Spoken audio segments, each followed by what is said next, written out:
మన సహోదర విషయంలో మనం ఏం చేయాలండి? ప్రేమ కలిగి ఉండాలి. మన కలిగే సహోదర విషయంలో మనం ఏం చేయాలి? ప్రేమ కలిగి ఉండాలి, బాధ్యత కలిగి ఉండాలి.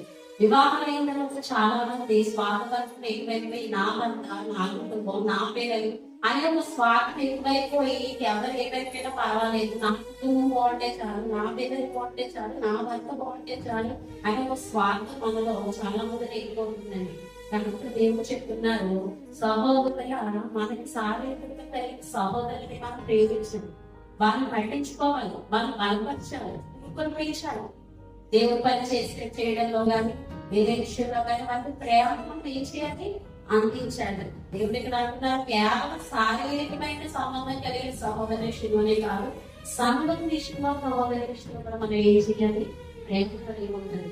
వారి విషయంలో బాధ్యత కలిగి ఉండాలి, వారిని రూపొందించాలి, బలపరచాలి. వారిని పట్టించుకుంటే నాకేం వస్తుంది అనుకునే కదా మనం బ్రతుకుంటాం.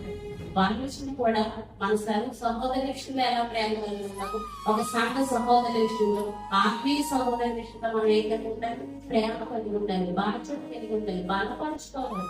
వారిని పట్టించుకోవాల్సిన వాళ్ళనే మనం బ్రతకాలి, వారిని రూపొందించాలి. ఏ దేవుడి పనిలో ఇక్కడ విజ్ఞాపంగా చూస్తే ప్రేమగా సహోదరిగా మనం చూస్తాము. ఇక్కడ ఏమిటో మనకి కనిపిస్తుంది, ప్రేమగా సహోదరుని మాత్రమే నేను రాశాను కానీ భాషగా కనిపిస్తుంది, తల్లి మాటకు లోబడే స్థితిగా కనిపిస్తుంది, ప్రేమ కలిగిన సహోదరిగా కనిపిస్తుంది.